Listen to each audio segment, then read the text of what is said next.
आपण सुरुवात करूया. ओम अज्ञानतिमिरान्धस्य ज्ञानाञ्जनशलाकया चक्षुरुन्मिलितं येन तस्मै श्रीगुरवे नमः. नमो विष्णुपादाय कृष्णपृष्ठाय भूतले श्रीमते भक्तिवेदांत स्वामिनिति नामिने. नमस्ते सारस्वते देवे गौरवाणी प्रचारिणे निर्विशेष शून्यवादी पाश्चात्य देशतारिणे. जय श्री कृष्ण चैतन्य प्रभु नित्यानंद श्री अद्वैत गदाधर श्रीवासादि गौर भक्त वृंदा. हरे कृष्णा कृष्ण कृष्ण हरे हरे, हरे राम राम राम हरे हरे.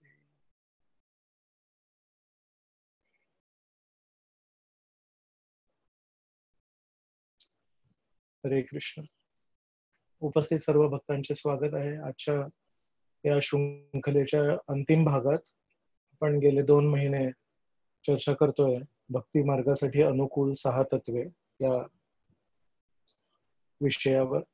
आणि हे 6 अनुकूल तत्वे आपण एक एक करून चर्चा केल्यात. उत्साह, दृढ निश्चय, धैर्य, भक्ती अनुकूल कृती करणे.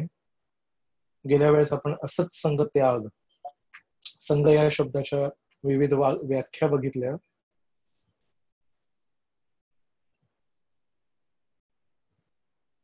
आणि आज आपण चर्चा करणार आहोत सतोवृत्ती या विषयावर.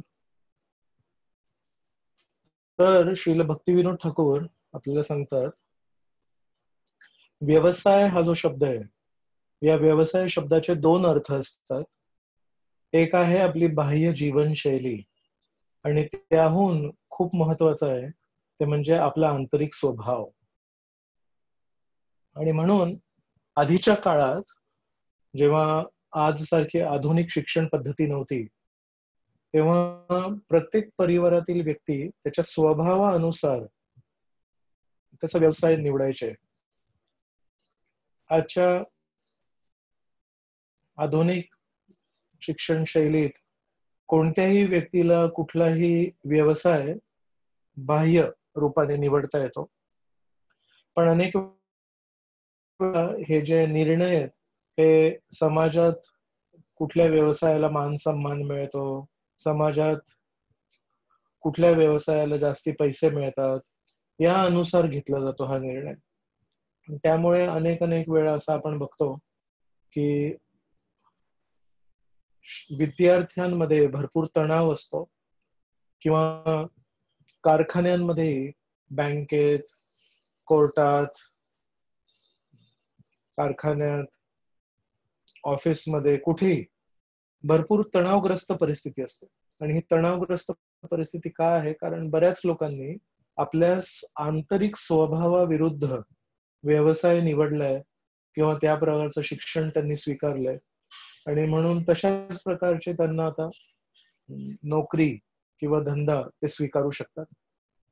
तर लहानपणी जर मुलांच्या स्वभावानुसार त्यांना शिक्षण द्यायची पद्धत नसेल, तर अशा प्रकारचे खूप कठीण परिस्थिती अजून पुढे पण निर्माण होणार. या विषयावर जास्ती बोलणं कठीण आहे, पण प्रत्येकाला लक्षात आहे, प्रत्येकाच्या घरी मुलं आहेत, आणि प्रत्येक जण जो आपल्या व्यवसायासाठी, आपल्या परिवारासाठी पैसे कमवण्याचा प्रयत्न करतो, त्यालाही माहिती की बाहेरच्या जगामध्ये किती चिडचिड होते.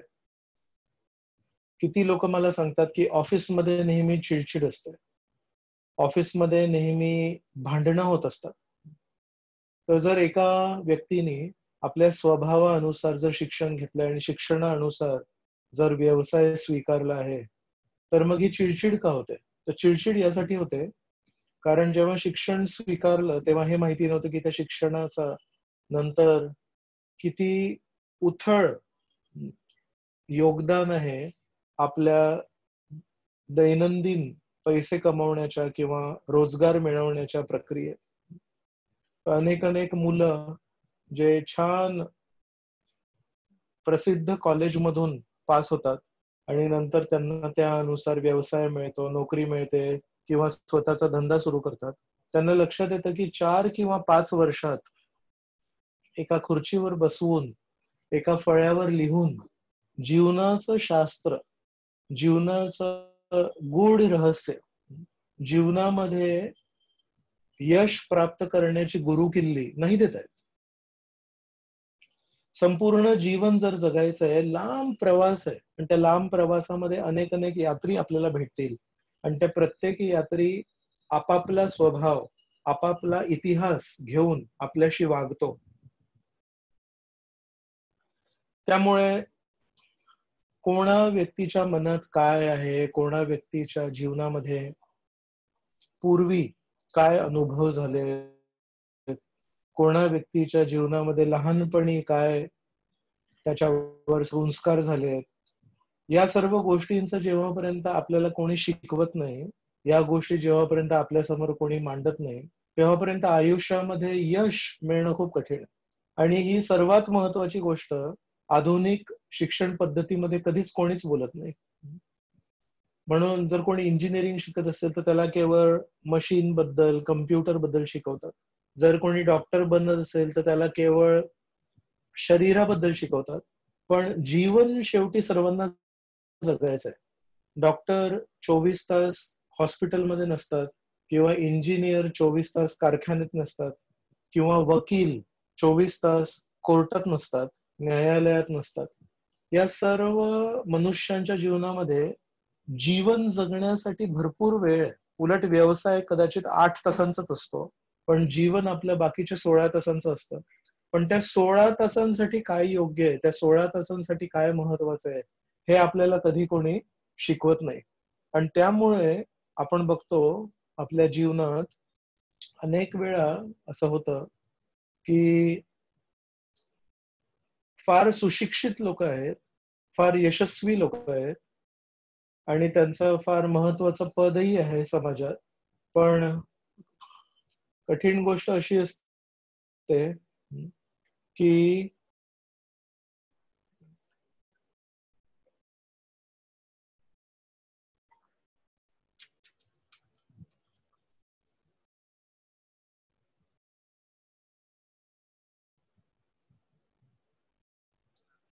स्क्रीन चालू करतोय मी, 1 मिनिट.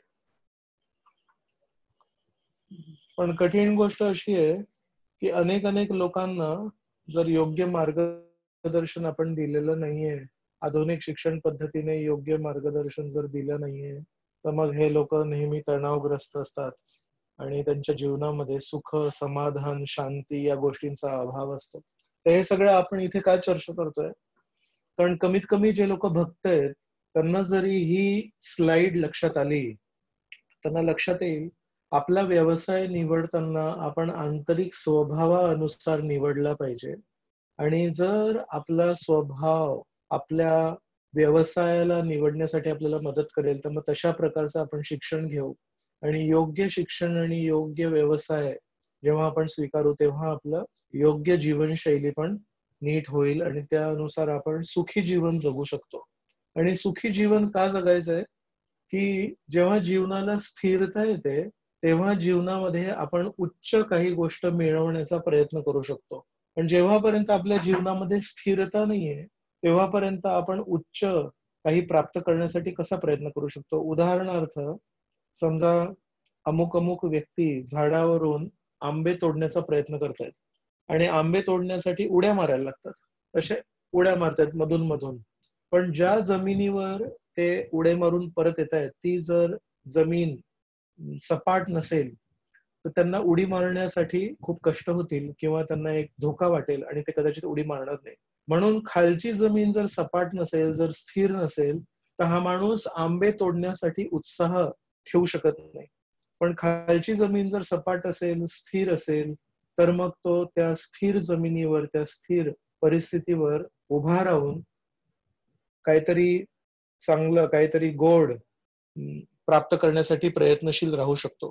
तर म्हणून आपल्या आचार्यांनी शास्त्रांवर आधारित आपल्याला भरपूर काही काही माहिती दिली आहे जी आपल्यासाठी खूप महत्वाची आहे. आणि विशेष म्हणजे श्रील भक्ती सिद्धांत सरस्वती किंवा त्या आधीचे भरपूर जे आपले आचार्य आहेत ते संन्यासी होते, म्हणून त्यांच्या लिखाणात गृहस्थ धर्माविषयी जास्ती आपल्याला आढळत नाही. पण जर आपण भक्तिविनोद ठाकूरांचे लेख किंवा त्यांची पुस्तकं जर वाचली तर आपल्याला गृहस्थ आश्रमासाठी काय उपयोगाचं आहे, काय महत्वाचं आहे, गृहस्थ आश्रमामध्ये आपण स्थिरता कशी आणावी, या सर्व गोष्टींवर आपल्याला खूप मदत होते. त्यामुळे गृहस्थ आश्रमी भक्तांनी, वैष्णवांनी भक्तिविनोद ठाकूरांची जर पुस्तकं वाचली तर ती अधिकृत शास्त्रोत्तर पुस्तकं, शास्त्रांवर आधारित आहेत.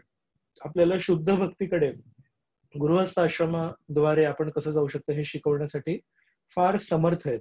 म्हणून हा खूप एक महत्वाचा विषय आहे. आज आपण सतोवृत्ती, आंतरिक वृत्तीबद्दल, आंतरिक स्वभावाबद्दल चर्चा करणार आहोत, म्हणून हे आपल्या समोर मांडणं खूप गरजेचं होतं. श्रीमद भागवतात 11व्या स्कंदात श्रीकृष्ण भगवंत हे उद्धवाशी चर्चा करताना त्यांना म्हणतात, निस्संगो मां भजेद विद्वान प्रमत्तो जितेंद्रियः रजस्तमश्चाभिजयेत सत्व संसेवया मुनिः. सतत दक्ष राहून सर्व भौतिक संगतीपासून मुक्त असणाऱ्या विद्वान साधूने इंद्रियांना जिंकून माझे भजन करावे. म्हणजे श्रीकृष्णांचं भजन करायचं असेल, सर्व आध्यात्मिक जगत, सर्व भौतिक जगताच्या स्रोताला जर आपल्याला खरोखर भजन करायचं असेल, त्यांना स्मरण करायचं असेल, तर आपली चेतना ही शुद्ध पाहिजे. जसं जेव्हा आपण रेडिओ लावतो तेव्हा 102 फ्रिक्वेन्सीचं जर रेडिओ स्टेशन असेल तर मग आपल्या रेडिओमध्ये पण 102 पाहिजे. जर 102 नसेल तर मग आवाज योग्य येत नाही. तसंच भगवंत हे परमशुद्ध आहेत आणि परमशुद्ध भगवंतांशी संबंध स्थापित करण्यासाठी, परमशुद्ध भगवंतांची वाणी ऐकण्यासाठी आपल्यामध्ये पण तशा प्रकारची शुद्धता असणं गरजेचं आहे. म्हणून इंद्रिय संयम यावर केवळ वैष्णव लोकच बोलतात. आजच्या जगामध्ये अनेक अनेक आध्यात्मिक संस्था आहेत, ते केवळ एकच बाजू मांडतात, आध्यात्मिक मार्गावरची गोड बाजू मांडतात. पण आध्यात्मिक मार्गावर खरोखर पुढे जाण्यासाठी जे महत्वाचं आहे ते म्हणजे आपल्या इंद्रियांवर संयम. यावर अनेक वेळा जेव्हा मी इतरांशी चर्चा करतो तेव्हा लक्षात येतं की इंद्रिय संयमावर कोणी बोलत नाही. आताच 2-3 दिवसापूर्वी एक व्हिडिओ पाठवला होता जिथे उत्तर भारतातले खूप प्रख्यात साधू आहेत, त्यांनी म्हटलं की आम्ही जेव्हा प्रचार करतोय भारतात तेव्हा आम्ही चहा, कॉफी आमच्या भक्तांना सांगू शकत नाही सोडण्यासाठी. आणि इस्कॉनचे संस्थापक आचार्य श्रील प्रभुपाद त्यांनी कसं माहिती काय केलं, पण त्यांनी ज्यांना रोज मांसाहार करण्याची सवय होती, ज्यांना कांदा लसूण खाण्याची सवय होती, ज्यांना चहा कॉफी पिण्याची सवय होती, त्यांच्याकडून त्यांनी त्यांच्या प्रचाराद्वारे सर्व वाईट सवयींचा नाश कसा काय केला, हा मोठा एक मला आश्चर्यजनक एक गोष्ट वाटते. असं ते म्हणत होते, भारतीय लोकांना आम्ही सोडवू शकत नाही आणि प्रभुपादांनी कसं काय हे सगळं केलं. म्हणून अधिकांश आध्यात्मिक संस्थेमध्ये इंद्रिय संयमावर कधी कोणी बोलत नाही, पण प्रभुपाद नेहमी म्हणायचे की आपल्या इंद्रियांना शुद्ध करूनच आपल्याला शुद्ध श्रीकृष्णांची बोलणी, त्यांची शिकवण ऐकू येऊ शकते आणि नंतर समजू शकते. अशा व्यक्तीने केवळ सात्विक वस्तूंचे सेवन करून सत्वाची वृद्धी करावी आणि रज आणि तम या गुणांचा पराभव करावा. तर जेव्हा जेव्हा अशा प्रकारचे काही श्लोक आपण ऐकतो तेव्हा एकतर आपल्यामध्ये नैराश्य निर्माण होऊ शकतं की मला तर हे काही सगळं शक्य नाही, रज आणि तमोगुण मी संपवू शकत नाही, पराभव करू शकत नाही. किंवा दुसरी एक बाजू आपल्या मनामध्ये निर्माण होऊ शकते, ती म्हणजे मी आज आता प्रवचन संपेल 9, 9:15 पर्यंत संपेल, आज 9:30 मी माझ्यातल्या रजोगुण आणि तमोगुणाला नाश करीन आणि सत्वगुणाची वृद्धी करीन. आणि कधी कधी जो नवीन भक्त असतो त्याला वाटतं की हे सगळं ना एवढं सोपं आहे, पण आपल्या आंतरिक गुणांना पराभव करणं हे जवळजवळ अशक्य आहे. कारण श्रीकृष्ण भगवद्गीतेमध्ये म्हणतात, दैवी ही एषा गुणमयी मम माया दुरत्य. श्रीकृष्णांचं असं म्हणणं आहे, माझी जी ही माया देवी आहे यांना तुम्ही युद्धामध्ये पराभव करू शकत नाही, पण म्हणतात जे माझी शरण घेतात त्यांना केवळ शक्य आहे मायादेवींना पराभव करण्यासाठी. म्हणून जेव्हा जेव्हा आपण असे श्लोक वाचतो तेव्हा आपल्याला लक्षात यायला पाहिजे, श्रीकृष्णांनी बघा सुरुवातीला दिलंय की माझे भजन करावे. म्हणून श्रीकृष्णांचं भजन करण्यासाठी जेव्हा आपण प्रयत्नशील राहू तेव्हा कदाचित रज आणि तम या गुणांचा पराभव शक्य आहे. पण जर श्रीकृष्णांचं भजन सोडून त्यांची भक्ती सोडून आपण जेव्हा केव्हा प्रयत्न करू तेव्हा पूर्णपणे अशक्य. 7व्या अध्यायामध्ये कदाचित श्लोक क्रमांक 27 किंवा 29 या श्लोकामध्ये श्रीकृष्ण आपल्याला असं सांगतायत. तर आपण पुढे जाऊया. तर तुमच्या फोनच्या स्क्रीनवर एक सिंपल एक चित्र आहे. तर या भौतिक जगामध्ये 3 गुण आहेत. तमोगुण सर्वात खाली आहे, रजोगुण मध्यम आहे आणि सत्वगुण आहे ते सर्वोच्च आहे. पण या जगाचा नियम आहे की या जगामध्ये कुठलीही गोष्ट कधीही परम पवित्र आपल्याला सापडत नाही. पवित्र कधी गोष्ट या जगात नसते, नेहमी त्याच्यामध्ये भेसळ असते. म्हणून या जगामध्ये जो सर्वात शुद्ध गुण आहे तो आहे सत्वगुण. पण त्या सत्वगुणातही या जगातल्या रजोगुण आणि तमोगुणचं भेसळ असते, त्याच्यामध्ये थोडं मिश्रण असतं. त्यामुळे या जगातला जो सत्वगुण आहे तोही परमशुद्ध नव्हे. म्हणून सर्वात शुद्ध जो गुण आहे तो आहे विशुद्ध सत्वगुण. तो केवळ आध्यात्मिक जगतामध्ये मिळतो आपल्याला. म्हणून या जगामध्ये सर्वश्रेष्ठ सत्वगुण, पण त्या सत्वगुणामध्ये पण भेसळ असल्यामुळे आपल्याला आध्यात्मिक जगतामध्ये जर खरोखर जायचं असेल तर आपल्याला सत्वगुणाच्या पलीकडे विशुद्ध सत्वगुणामध्ये आपल्याला प्रवेश करायला लागेल. आणि हे कसं मिळवायचं? त्याच्यासाठी 7व्या स्कंदात जेव्हा नारद मुनी युधिष्ठिर महाराजांशी बोलतायत तेव्हा 4 आश्रमांबद्दल आणि 4 वर्णांबद्दल बोलतात, तेव्हा आपल्याला याच्यामध्ये मदत करतात. हे नारद मुनींचे शब्द आहेत.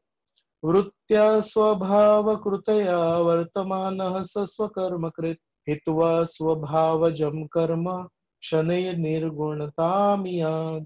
मनुष्याने आपल्यावरील त्रिगुणांच्या विशिष्ट प्रभावास अनुसरून जर आपल्या विशिष्ट कर्तव्यांचे पालन केले आणि क्रमाक्रमाने अशा कर्तव्यांचा त्यागही केला तर तो निष्काम स्तर प्राप्त करू शकतो. बघा, नारद मुनी आचार्य आहेत. नारद मुनींना आपली दुर्बळ बाजू माहिती आहे, म्हणून आपल्याला मदत करण्याच्या दृष्टीने म्हणतात आपल्या त्रिगुणांच्या विशिष्ट प्रभावास अनुसरून जर आपण तमोगुणांनी प्रभावित असू, जर आपण रजोगुणांनी प्रभावित असू तर त्या गुणांना अनुसरून आपण आपले कर्तव्य केले पाहिजेत आणि त्यानंतर हळूहळू क्रमाक्रमाने अशा कर्तव्यांचा त्यागही केला पाहिजे. तेव्हा कुठे आपण निष्काम स्तर प्राप्त करू शकतो. मला एक प्रश्न विचारायचा आहे. सर्वांना आवाज येतोय योग्य? हो प्रभूजी, व्यवस्थित येतोय. Okay okay, thank you.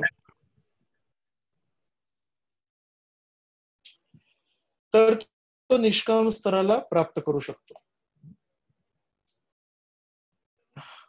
आपण हे केलं बघा. आता स्क्रीनवर एक स्लाइड आहे. तर कोणी व्यक्ती तमोगुणात असेल, कोणी व्यक्ती रजोगुणात असेल, या दोन्ही गुणांवरून या दोन्ही व्यक्तींना हळूहळू आपापल्या गुणानुसार कर्तव्य पालन सत्वगुणाला गाठायचं आहे. आणि सत्वगुणामध्ये जेव्हा तो स्थिर होतो, रजोगुणात आणि तमोगुणामध्ये जमीन, पायाखालची जमीन अस्थिर असते. पायाखालची जमीन खूप खड्डे असतात किंवा खूप त्याच्यावर आपण काही योग्य काही कार्य करू शकत नाही.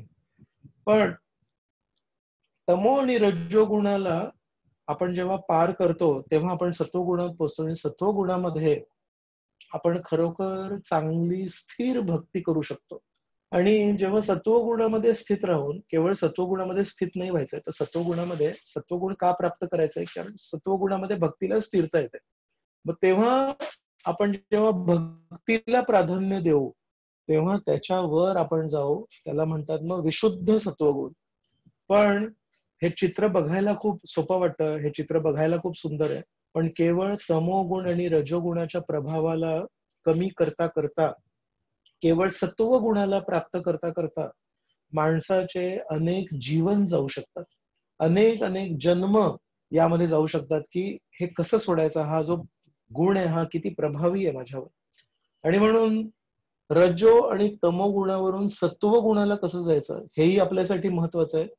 आणि सत्वगुणाला प्राप्त केल्यावर भक्तीला कसं प्राधान्य द्यायचं आणि भक्ती ला अनुसरून कसं जगायचं जेणेकरून आपल्याला आध्यात्मिक जगतामध्ये विशुद्ध सत्वगुण प्राप्त होईल, हेही आपल्याला माहिती करणं महत्वाचं आहे. एक सोपं उदाहरण आहे की म्हणतात भक्ती मार्गामध्ये आध्यात्मिक क्रिया करण्यासाठी ब्रह्म मुहूर्त हा जो मुहूर्त आहे, ही जी वेळ आहे, ही खूप उत्कृष्ट आहे आणि ही खूप पोषक आहे. हा काळ कधी आहे तर सूर्योदयापूर्वी जवळजवळ 1.5 ते 2 तास. तर साधारणतः आपल्या इस्कॉनच्या सर्व मंदिरांमध्ये मंगल आरती असते, ही 4:30 किंवा 5 वाजता असते. बारामतीमध्ये 5:30 वाजता आहे, बऱ्यापैकी उशीर आहे. पण 4:30 किंवा 5 वाजता जेव्हा मंगल आरती होते तेव्हा ती या तत्वानुसार रचलेली आहे. तर कधी आठवड्यातून एकदा जेव्हा आपण मंदिर सुरू करू, आठवड्यातून एकदा जरी आपण मंगल आरतीला जर आलो रविवारच्या दिवशी, दिवसा आपण आराम करू शकतो. पण जर सकाळी आलो तर खरोखर आपल्या रजोगुणी आणि तमोगुणी जीवनामध्ये कमीत कमी आठवड्यातून एक दिवस आपल्याला खरोखर खूप छान वातावरण, खूप एक आध्यात्मिक वातावरणाची एक प्रचिती येईल. सकाळी उठून छान आंघोळ करून आपण जेव्हा येऊ, भगवंतांचं दर्शन करू, भगवंतांची आरती बघू, वैष्णवांच्या संघामध्ये आपण जेव्हा जप करू, तेव्हा मग कुठेतरी भगवंतांच्या आशीर्वादाच्या आधारावर, भगवंतांच्या कृपेच्या आधारावर आपण आपल्या नैसर्गिक तमो आणि रजोगुणावर विजय प्राप्त करू शकतो. नाहीतर आपल्या नैसर्गिक तमो आणि रजोगुणावर विजय प्राप्त करणं प्रायः असंभव आहे किंवा अशक्य आहे. तर अनेक वेळा जेव्हा जेव्हा आपण या रजोगुण, तमोगुण, सत्वगुणाबद्दल बोलतो, तेव्हा मग एक खूप महत्वाची कन्सेप्ट किंवा एक तत्व येतं, ते म्हणजे वर्णाश्रम धर्म. तर वर्णाश्रमामध्ये हीच गोष्ट होती की ज्याचा जसा गुण आहे त्या अनुसार त्याला व्यवसाय होता आणि त्या व्यवसायामध्ये स्थित राहून तो आपल्या व्यवसायाचे आपापल्या गुणाप्रमाणे जेव्हा जीवन जगायचा तेव्हा तो मनामध्ये समाधानी राहायचा. बाहेर कारण त्याचे कार्य, त्याचा व्यवसाय त्याच्या गुणाप्रमाणे आहे, तर त्याला बाहेर यश मिळायचं, म्हणून बाहेरून त्याला प्रशंसा पण मिळायची. तर बाहेर यश, बाहेर लोकांकडून प्रशंसा, मनामध्ये समाधान, अशा प्रकारे सर्वांगीण दृष्टीने एक वर्णाश्रम पद्धती पालन करणारा व्यक्ती हा आंतरिक आणि बाह्य दृष्टीने नेहमी सुखी राहायचा आणि त्या सुखी जीवनामध्ये तो भक्ती मार्गामध्ये पुढे जाण्यासाठी त्याला सर्व दरवाजे ओपन असायचे. आजच्या काळामध्ये बघा कसं आहे की आपला व्यवसाय जर आपल्या स्वभावानुसार नसेल, आपण जर आंतरिक दृष्टीने समाधानी नसू, जर आपण आपल्या व्यवसायामध्ये यशस्वी नसू, आपली जर लोक प्रशंसा करत नसतील, आपल्याला 2 शब्द गोड बोलत नसतील किंवा आपल्या ऑफिसमध्ये, आपल्या कारखान्यामध्ये आपल्याला भरपूर अपयश मिळत असेल आणि आपले जे अधिकारी आहेत ते नेहमी म्हणत असेल तुला कुठलंही काम दिलं ना तर ते नेहमी उशिराच होणार, त्याच्यामध्ये काही योग्य काम पण नाही तू करत, तर खच्चीकरण होतं, उत्साहाचं खच्चीकरण होतं, उत्साहवर्धन अजिबात होत नाही. आणि ज्या व्यक्तीला आपल्या 16 तासाच्या आयुष्यामध्ये समाधान नाही मिळत आहे, प्रशंसा नाही मिळत आहे, 8 तासाच्या त्याच्या व्यवसायामध्ये त्याला कधी कोणी काही प्रशंसा देत नाही, त्याला कधी कोणी काही महत्व देत नाही, अशा व्यक्तीला हरिनाम घेताना जर तो शुद्ध भक्त नसेल तर त्याला कुठून त्या हरिनामामध्ये श्रीकृष्णांचं वास्तव्य आढळणार आहे जेणेकरून त्याच्या जीवनामध्ये आनंद येईल. म्हणून श्रीकृष्णांचं वास्तव्य हरिनामाद्वारे अनुभवण्यासाठी, त्याचा स्पर्श होण्यासाठी आपली जी भौतिक परिस्थिती आहे ती स्थिर पाहिजे आणि त्यासाठी वर्णाश्रम हे खूप महत्वाचं आहे. तर जेव्हा जेव्हा वर्णाश्रमाची आपण चर्चा करतो तेव्हा साधारणतः भक्त म्हणतात की प्रभूजी श्री चैतन्य महाप्रभू आणि श्री रामानंद राय यांचा जेव्हा संवाद झाला तेव्हा जेव्हा श्री रामानंद राय यांनी वर्णाश्रम ही गोष्ट मांडली श्री चैतन्य महाप्रभूंसमोर आणि म्हणाले की जीवनाचं सार्थक करणं काय, वर्णाश्रम पद्धती स्वीकारणं, तेव्हा श्री चैतन्य महाप्रभूंनी म्हटलं एहो बाह्य, ही बाह्य गोष्ट आहे. आणि म्हणून अनेक वेळा ज्या भक्तांनी शास्त्रांचा सखोल अभ्यास नाही केलाय ते अनेक वेळा असं म्हणतात की वर्णाश्रम हे भक्ती बाहेरील तत्व आहे आणि त्यामुळे आपण याच्यावर कधी चर्चा नाही करायला पाहिजे, आपण याच्यावर कधी जास्ती विचार नाही करायला पाहिजे. पण बघा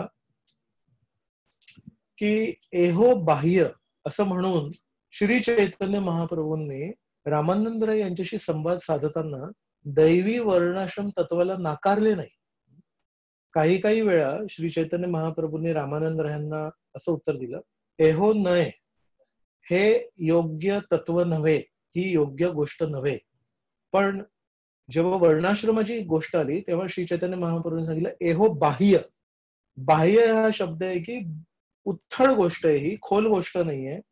पण हे करताना त्यांनी त्याला नाकारले नाही, उलट दैवी वर्णाश्रम तत्व हे भक्ती मार्गाच्या अधीन असण्याचे सिद्धांत सिद्ध केले. याचा अर्थ श्री चैतन्य महाप्रभूंना सांगायचं होतं, जर कोणी व्यक्तीने केवळ वर्णाश्रम वर्णाश्रम वर्णाश्रम वर्णाश्रम हा मंत्र जर जप केला आणि केवळ वर्णाश्रम पद्धतीला स्वीकारून त्याच्या आपल्या जीवनामध्ये अवलंबन करून जर असं म्हटलं की माझ्या जीवनाला यश प्राप्त झालंय, ते चुकीचं आहे, ते बाह्य आहे. पण श्रीकृष्णांची विशुद्ध भक्ती प्राप्त करण्यासाठी वर्णाश्रम पद्धती ही किती अनुकूल आहे. आपल्या आंतरिक स्वभावानुसार जेव्हा आपण शिक्षण प्राप्त करू आणि त्या शिक्षणानुसार जेव्हा व्यवसाय प्राप्त करू, आंतरिक समाधान प्राप्त करू, बाहेरून प्रशंसा प्राप्त करू, अशा सुखी समाधानी जीवनामध्ये श्रीकृष्णांचं नामस्मरण आनंदाने करू शकतो. म्हणून ही गोष्ट सर्व भक्तांना माहिती असणं खूप महत्वाचं आहे, अत्यंत महत्वाचं आहे, की जेव्हापर्यंत आपण आपल्या गुणांना स्वीकारणार नाही, जेव्हापर्यंत आपल्या गुणांनुसार आपण आपल्या कर्तव्यांना स्वीकारणार नाही, तेव्हापर्यंत भक्ती मार्गामध्ये नको ते अडथळे आपल्या जीवनात येत राहणार आणि आपल्याला त्यांना सामोरे जावं लागणार. बघा, दैनंदिन सहजबुद्धी आहे, स्वाभाविक गोष्टी आपण स्क्रीनवर ठेवल्या आहेत, की आपले जेव्हा नख वाढतात तेव्हा आपण नख कापतो, पण ते नख उत्पन्न करणारे बोट कधी कापत नाही. आपण असं म्हणत नाही हे दर काय 15 दिवसांनी नख कापायला लागतात, तर ज्या बोटातून नख येतात त्या नखांनाच मी कापतो. नाही, आपण नखांना कापतो आणि बोटांना तसंच ठेवतो, कारण बोट आपल्याला महत्वाचे आहेत. तसंच वर्णाश्रम पद्धती ही आपल्याला महत्वाची आहे, कारण वर्णाश्रमामध्ये स्थित राहून आपण भगवंतांची भक्ती नीट करू शकतो. आपल्या डोक्यावर माणसांचे कमीत कमी भरपूर केस वाढत असतात, तर ते केस कापायला लागतात, नाही तर विचित्र वाटतं. आपण केस कापतो पण आपण डोके नाही कापत. आपल्या डोळ्यांमध्ये कधी मोतीबिंदू झाली असेल तर आपण मोतीबिंदू काढतो, डोळे नाही काढत.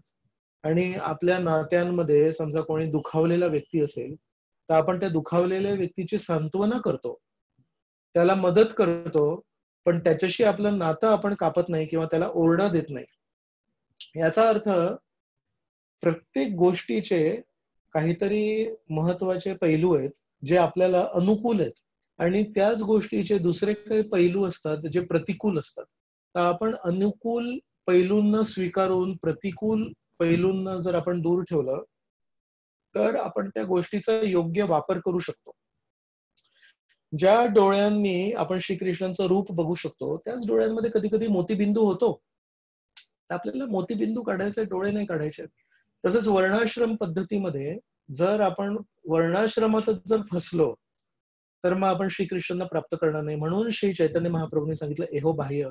पण वर्णाश्रम पद्धतीला एहो बाह्य म्हणणारे श्री चैतन्य महाप्रभू यांनी स्वतःच्या संपूर्ण जीवनामध्ये वर्णाश्रम पद्धती अनुसार एका संन्यासाचे जे काही कर्तव्य ते पूर्णपणे पालन केले. श्री चैतन्य महाप्रभू भगवंत आहेत, पण संन्यासीच्या रूपामध्ये एक भक्त पण आहेत. म्हणून त्यांच्या महिला शिष्या जेव्हा त्यांना भेटायला यायचे तेव्हा त्यांना एका संन्यासी म्हणून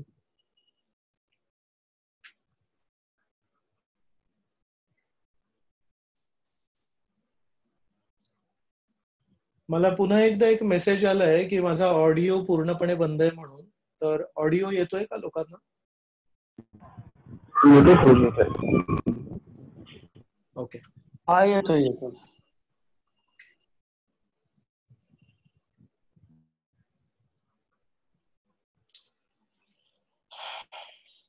आपण चर्चा करत होतो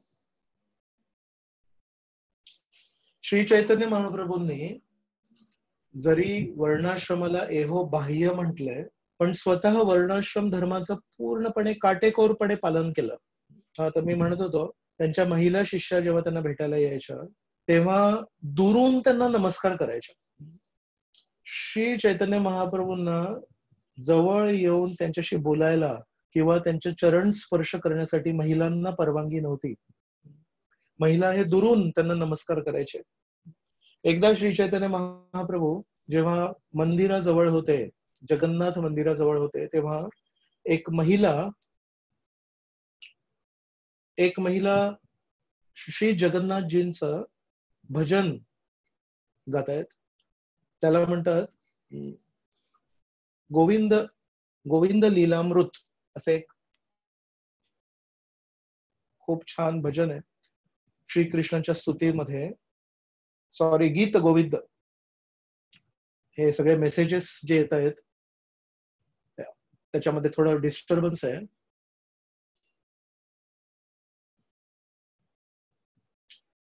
तर गीत गोविंद म्हणून खूप सुंदर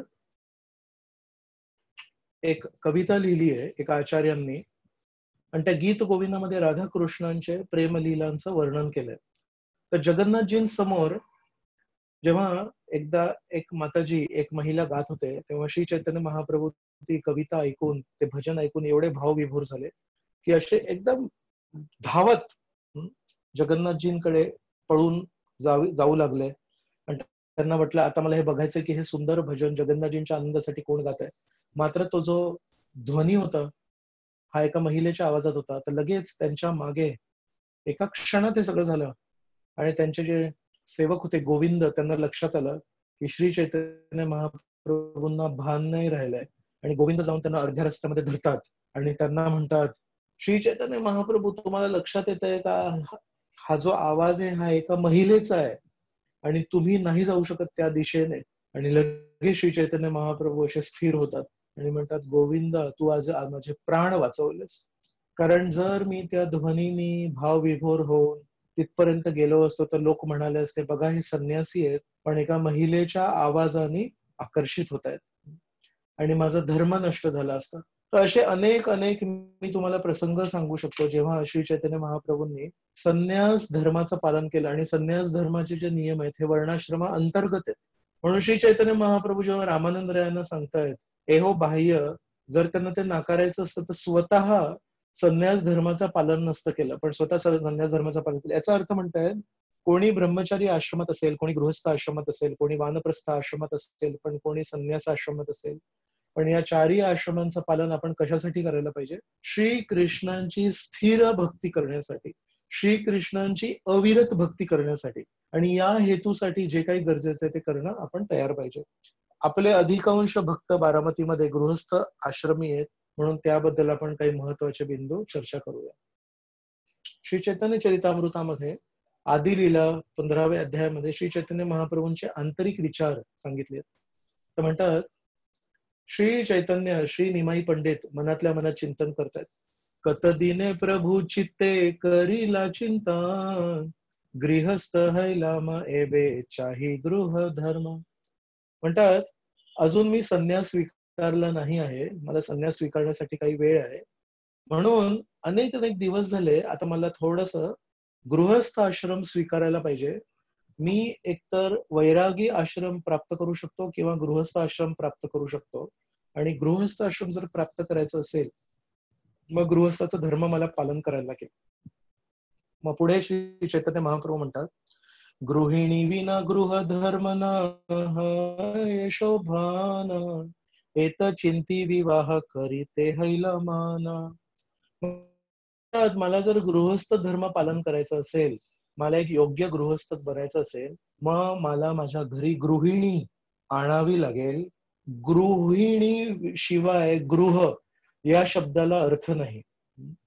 म्हणून म्हणतात, एत चिंती विवाह करीते हैलमान. जेव्हा हा विचार श्री चैतन्य महाप्रभूंनी केला की मला गृहस्थ बनायचंय पण माझ्या घरी गृहिणी नाहीये, मग मी गृहात कसं राहू शकतो. म्हणून समजा कोणाला गृहिणी नको असेल, ज्यांना कोणाला लग्न असेल करायचं, मग त्याच्यासाठी दुसरा आश्रम आहे. इथे श्री चैतन्य महाप्रभू म्हणतात, एत चिंती विवाह करीते हैलमान.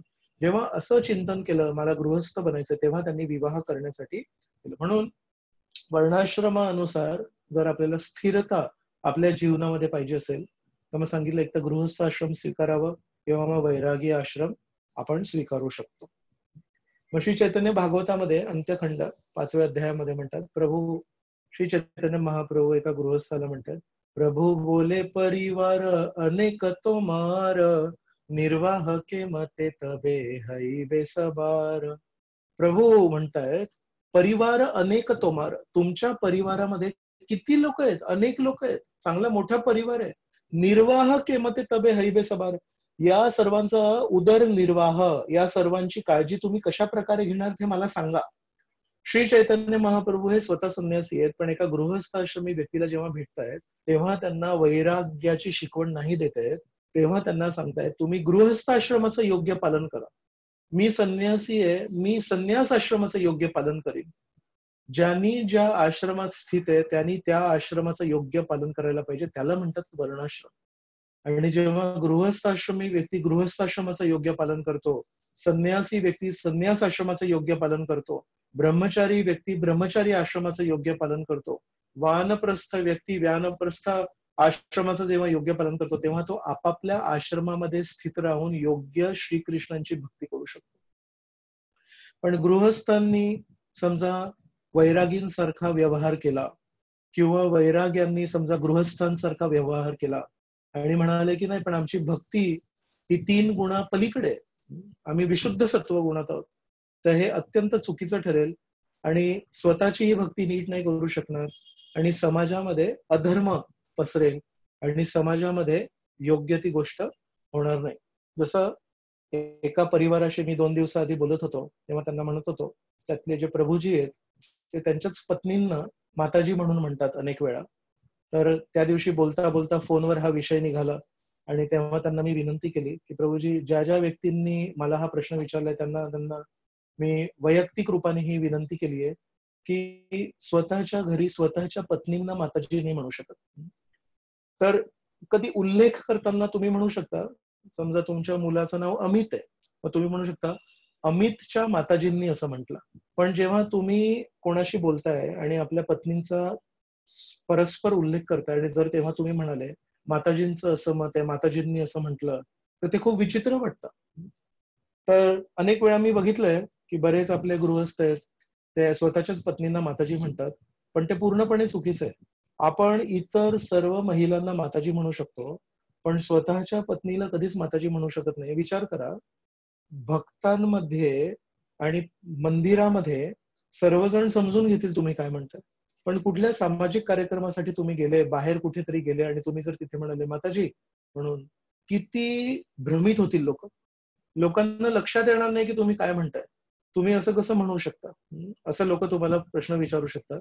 म्हणून हे एक उदाहरण मी देतोय की जेव्हा गृहस्थाश्रमी व्यक्ती एका वैरागी व्यक्तीसारखा बोलतो की तो प्रत्येक महिलेला, एक वैरागी व्यक्ती प्रत्येक महिलेला माताजी बघतोय, तर एका गृहस्थाश्रमाकडून काय अपेक्षा आहे, तो आपल्या पत्नींना सोडून सर्व महिलांना माताजी म्हणू शकतो किंवा त्या दृष्टीने बघू शकतो, पण आपल्या पत्नींना माताजी म्हणून कधी बोलू शकत नाही आणि तो बघूही शकत नाही.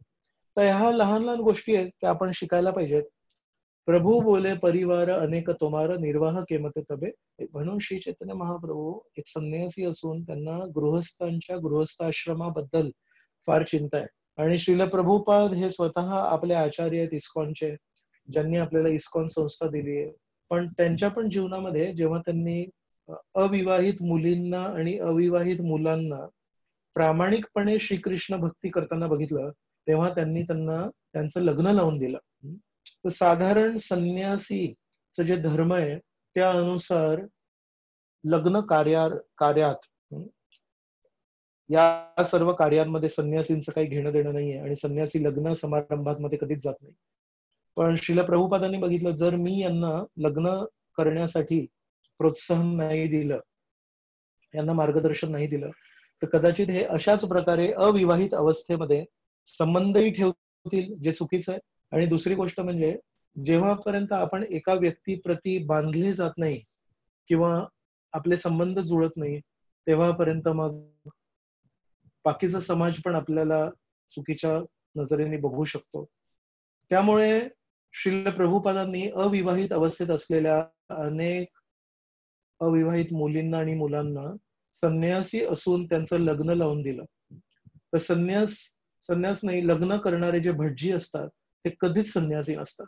संन्यासी व्यक्ती लग्न कसं लावून देऊ शकतो, पण प्रभुपादांना लक्षात आलं श्रीकृष्णांची भक्ती स्थिरपणे करण्यासाठी गृहस्थाश्रम किंवा वैरागी आश्रम या दोन्ही आश्रमातून एक आश्रम स्वीकारायला पाहिजे, म्हणून श्रील प्रभुपादांनी एका अर्थाने आपल्या धर्माच्या पलीकडे जाऊन मुलं आणि मुलींचे लग्न लावून दिले.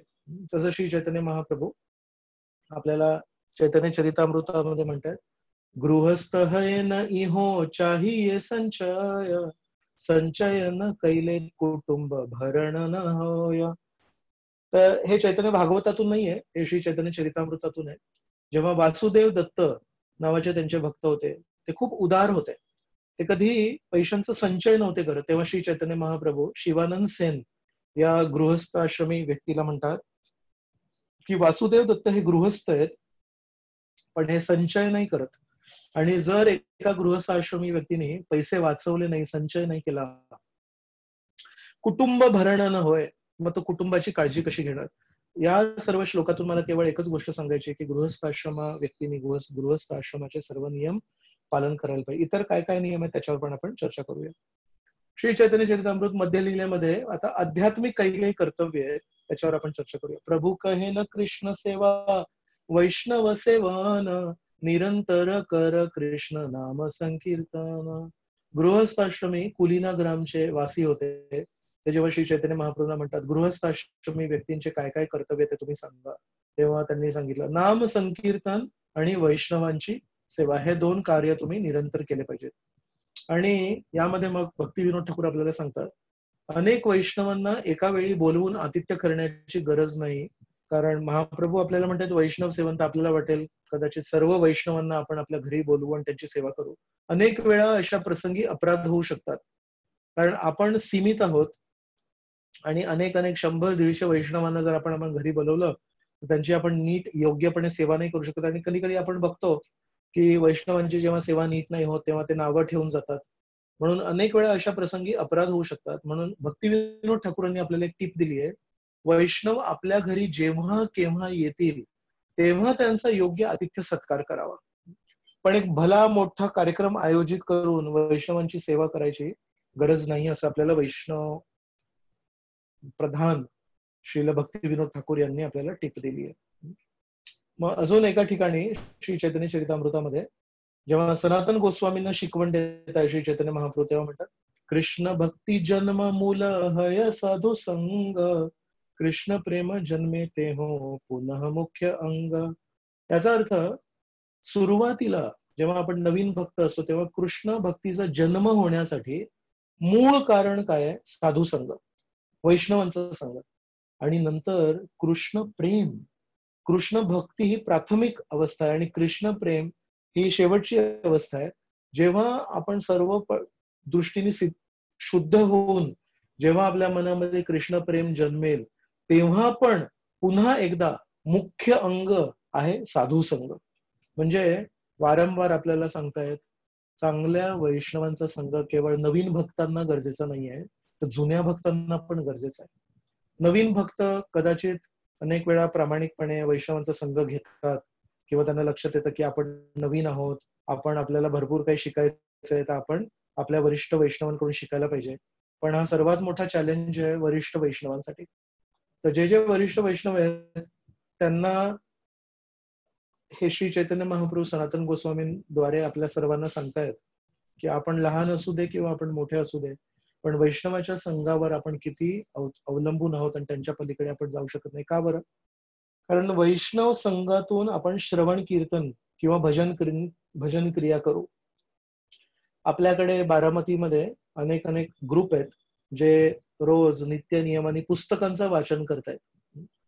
तर त्या ग्रुपमध्ये मी बघितलं कमीत कमी 30, 35, 40, 45 भक्त असतात, रोज वाचन करतात. पण वाचन करणारे आळीपाळीने 10-1 भक्त असतील जे वाचन करतात. पण हे वाचन करता करता 10-1 लोक वाचतायत, पण 35 लोकांचा किती फायदा होतोय की 35 लोकांना एवढा उत्साह वेळ काढून वाचन करायचं वगैरे सगळं ते अरेंजमेंट करायची शक्यता नाहीये. पण काही भक्तांनी जर पुढाकार घेतला आणि जर वाचन सुरू केलं तर किती लोकांना त्याच्यामुळे होतंय. म्हणून शेवटची एकच गोष्ट आहे आणि पहिली पण एकच गोष्ट आहे, आपल्या भक्तीची सुरुवात पण तिथूनच होते आणि शेवटी पण तेच महत्वाचं आहे. प्रामाणिक वैष्णवांचा संघ. जेव्हा आपण प्रामाणिक वैष्णवांचा संघ याला आपल्या जीवनामध्ये प्राधान्य देतो, सुरुवात असू दे किंवा शेवट असू दे, नेहमी ते आपल्याला फायद्याचं ठरेल. तर जेव्हा आपण वैष्णवांकडून संघ प्राप्त करतो तेव्हा त्या संघाद्वारे आपल्याला श्रवण प्राप्त होतं. कधीतरी वैष्णव म्हणतील आपण थोडं कीर्तन करूया, तर त्यांच्या सोबत राहून आपण कीर्तन करू शकतो. एकटं आपण श्रवण कसं करणार आणि एकटं आपण संकीर्तन कसं करणार? आणि जेव्हापर्यंत आपण श्रवण आणि कीर्तन हे योग्य नाही करत तेव्हापर्यंत अनर्थ निवृत्ती ही कशी होणार? म्हणून बघा वैष्णवांच्या संघावर आपण किती अवलंबून आणि श्री चैतन्य महाप्रभू आपल्याला सांगतात सुरुवातीला आणि नंतर दोन्हीकडे वैष्णवांचं खूप महत्व आहे. म्हणून भक्ती अनुकूल जीवनशैली ही कशी असावी, त्यासाठी दोन गोष्टी महत्वाच्या आहेत. भक्ती अनुकूल शरीर असावं, आपलं स्वास्थ्य योग्य असावं आणि आपलं भक्ती अनुकूल मानसिक स्वास्थ्य पण असावं. शारीरिक स्वास्थ्यासाठी काय काय महत्वाचं आहे, तर जीवनासाठी आपल्या दैनंदिन जीवनासाठी ज्या काही योग्य सुविधा आहेत त्या आपल्या घरी पाहिजेत आणि योग्य आपला आहार पाहिजे, योग्य आपलं राहणीमान पाहिजे. प्रत्येकाच्या गरजा वेगवेगळ्या आहेत. प्रत्येकाने प्रामाणिकपणे शोधायला पाहिजे, आत्मपरीक्षण करायला पाहिजे की माझ्यासाठी काय काय कमीत कमी गरजा महत्वाच्या आहेत. कारण स्वतःच्या गरजांना कमी करून कृत्रिमपणे, याचा अर्थ पोटामध्ये भूक लागलीये पण आपण लोकांना दाखवण्यासाठी की मी खूप मोठा प्रगत भक्त आहे, मी आता शारीरिक स्तरावर नाहीये, आता मी खूप मोजकं मोजकं खातो, असं करून आपण आजारी पडू आणि आजारी पडून जेव्हा हॉस्पिटलमध्ये ऍडमिट होऊ तेव्हा हॉस्पिटलमध्ये भगवंतांचं नामस्मरण फार कठीण होतं. हॉस्पिटलमध्ये माळा पण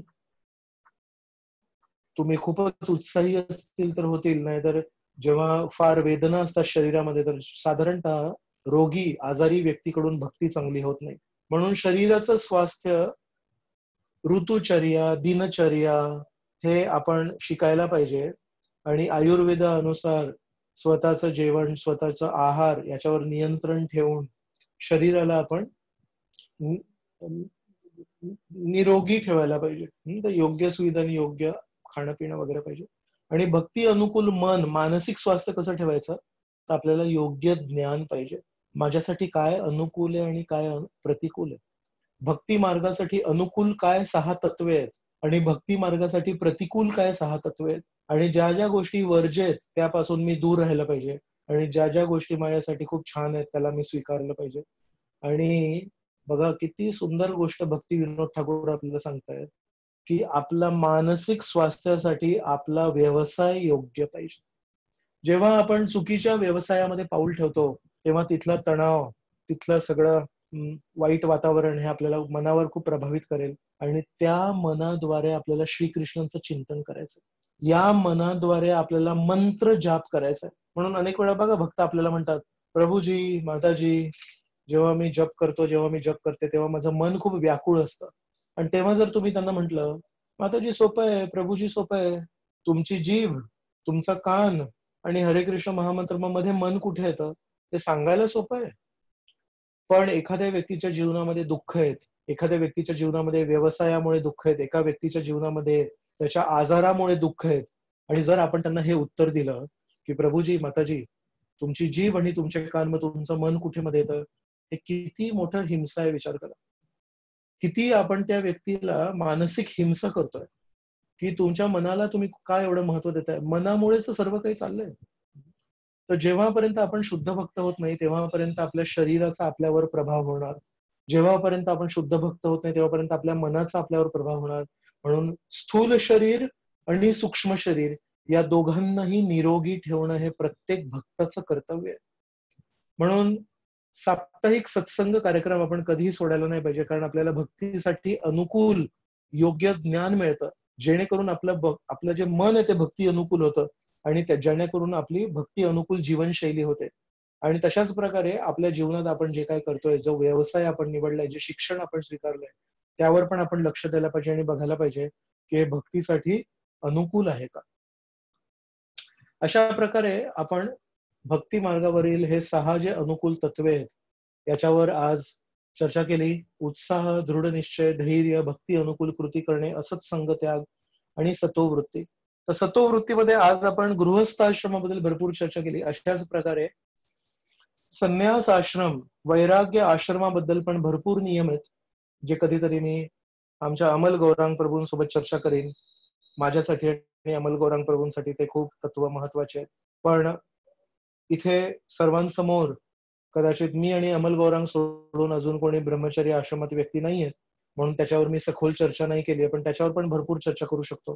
पण काही काही साधारण तत्व तुमच्या समोर मी मांडू शकतो माझ्या पारदर्शकतेसाठी, की जे वैरागी आश्रमात आहेत त्यांनी आपल्या कपड्यांच्या छानछोकपणाकडे, आपल्या जेवणाच्या छानछोकपणाकडे, बाह्य गोष्टींकडे, वाईट सवयींकडे लक्ष पूर्णपणे कमी केलं पाहिजे.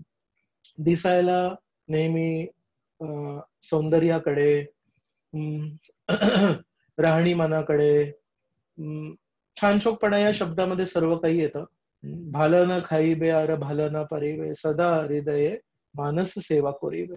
श्री चैतन्य महाप्रभू रघुनाथ दास गोस्वामींना एका वैराग्याचे शिकवण सांगतात, आणि तशाच प्रकारे वासुदेव दत्त यांना गृहस्थ आश्रमाची शिकवण सांगतात. तर श्री चैतन्य महाप्रभू भगवंत, श्री चैतन्य महाप्रभू आचार्य आहेत, संन्यासी आहेत, आश्रमात वर्णाश्रम पूर्ण अरेंजमेंट मध्ये सर्वात श्रेष्ठ स्थान आहे, म्हणून सर्वांना मार्गदर्शन करतायत. तर अशा प्रकारे आपण आज गृहस्थ आश्रमाबद्दल चर्चा केली, आणि गृहस्थ आश्रमामध्ये स्थित राहून तमो आणि रजोगुणावर विजय प्राप्त करून सत्वगुणाला कसं स्वीकारायचं आणि सत्वगुणामध्ये स्थित राहून विशुद्ध सत्व कसं गाठायचं याच्यावर आपण चर्चा केली. तर हे सर्व जे 6 तत्व होते, हे श्री उपदेशामृत नावाचं जे पुस्तक आहे शिलरूप गोस्वामींनी लिहिलंय, त्याच्या 3ऱ्या श्लोकावर आपण आधारित चर्चा केली. तर या श्लोकामध्ये शिलरूप गोस्वामी आपल्याला सांगतात, उत्साहात निश्चयात धैर्यात तत्तत् कर्म प्रवर्तनात संगत्यागात सतो वृत्ते षड भक्ती प्रसिद्ध्यती. या एका श्लोकामध्ये रूप गोस्वामींनी आपल्याला 6 तत्व सांगितली, ज्याच्यावर आपण 11 कार्यक्रमांपासून चर्चा करतोय. 11 11:30 ते 12 तास आपण म्हणू शकतो, प्रश्न उत्तर धरून 11:30 ते 12 तास आपण एका श्लोकावर चर्चा केली, आणि ती पण सीमित चर्चा केली. अशा प्रकारे उपदेशामृत या पुस्तकामध्ये 11 श्लोक आहेत. तर उपदेश अमृत म्हणजे रूप गोस्वामी सांगतात, भरपूर शास्त्रांचं वाचन करून त्याचा सार मी एका पुस्तकामध्ये, उपदेशामृत या पुस्तकामध्ये तुमच्या समोर मांडलंय. विचार करा, आपल्या सर्व भक्तांसाठी हे उपदेशामृत पुस्तक किती महत्वाचं आहे. भक्तीसाठी अनुकूल काय, भक्तीसाठी प्रतिकूल काय, या दोन्ही तत्वांवर रूप गोस्वामींनी आपल्याला मदत केली. तर भक्ती मार्गासाठी हे जे अनुकूल 6 तत्व आहेत, यांना लक्षात ठेवण्यासाठी, सोप्या पद्धतीने लक्षात ठेवण्यासाठी मी एक टेबल तुमच्या समोर मांडलाय, त्याच्यावर आपण चर्चा करूया. तर समजा आपल्याला भगवंतांना गाठायचंय, वैकुंठाला गाठायचंय, तर उत्साह याची आपण तुलना कशी करू शकतो, की आपण गाडीत बसलो, भक्तीच्या गाडीत बसलो, आणि गाडी चालवणे सुरू करणे, गाडी सुरू केली आपण, चला आता जाऊया, आपण वैकुंठाला जाऊया. दृढ निश्चय कधी लागेल, जेव्हा आपण गाडी सुरू केल्यावर, जेव्हा प्रवास सुरू करू, तेव्हा अनेक अनेक अडथळे येतील आपल्या जीवनामध्ये. कधी त्या रस्त्यावर खड्डे येतील, कधी त्या रस्त्यावर स्पीड ब्रेकर येतील, पण कितीही अडथळे आले तरीही अडथळ्यांना पार करून, योग्य तसा गतिरोधक पार करून आपण पुढे जात राहणे, तर त्याला आपण म्हणू शकतो दृढ निश्चय. अशा प्रकारे उत्साहाने आणि दृढ निश्चयाने युक्त होऊन जेव्हा आपण पुढे जाऊ, तेव्हा धैर्य कशासाठी लागेल, तर शेवटचं गंतव्य स्थान प्राप्तीसाठी आपल्याला धैर्य लागेल.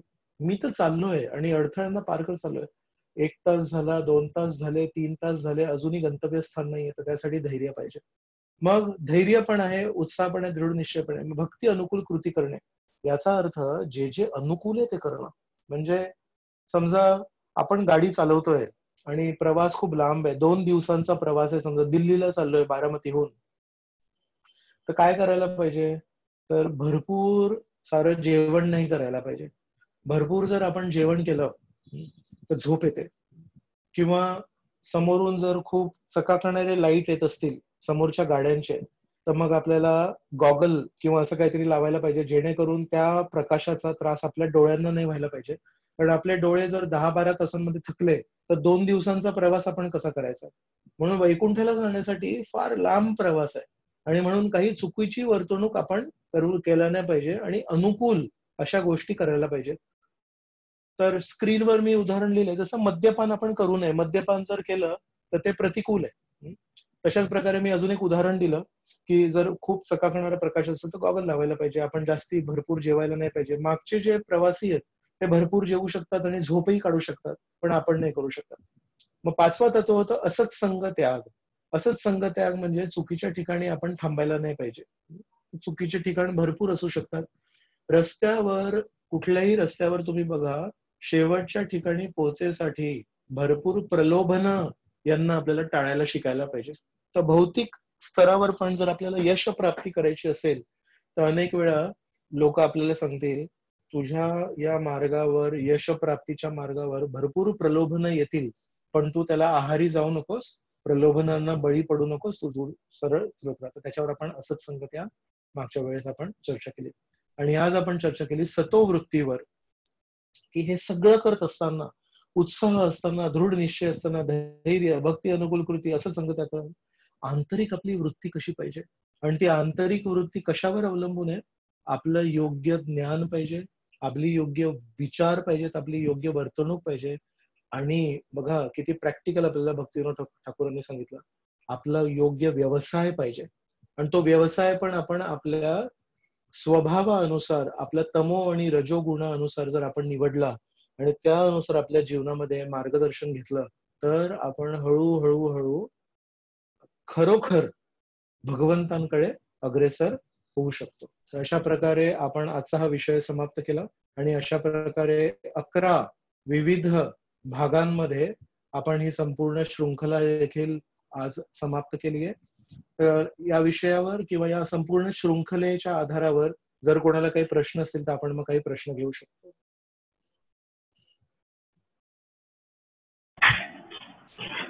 हरे कृष्ण प्रभू, धन्यवाद प्रभूजी. हरे कृष्ण, दंडवत प्रणाम. प्रभूजी, शुद्ध सत्वगुण जो आहे तर त्यात नेहमी आपल्याला म्हणजे राहता यावं यासाठी 3 मोड जे आहेत, रजोगुण, सत्वगुण आणि तमोगुण. तर मोस्टली मी जे आहे ते म्हणजे प्रॅक्टिकली होत नाहीये आणि 3 मोडच्या अंडरच आपण ऑलवेज हे होत आहे. मग शुद्ध सत्वात गुण राहायचं असेल तर त्यासाठी नक्की काय म्हणजे कोणती प्रोसेस किंवा मग जेणेकरून ती स्टेज आपल्याला म्हणजे at least day to day life मध्ये आपल्याला राहता येईल, ह्यासाठी काय करावं लागेल म्हणजे प्रॅक्टिकली? एक मी श्लोक दाखवला होता, तो पुन्हा एकदा मी दाखवण्याचा प्रयत्न करतो. 1 मिनिट.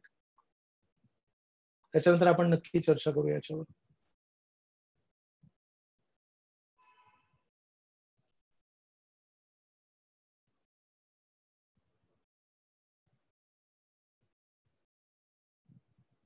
तर या श्लोकानुसार आपल्याला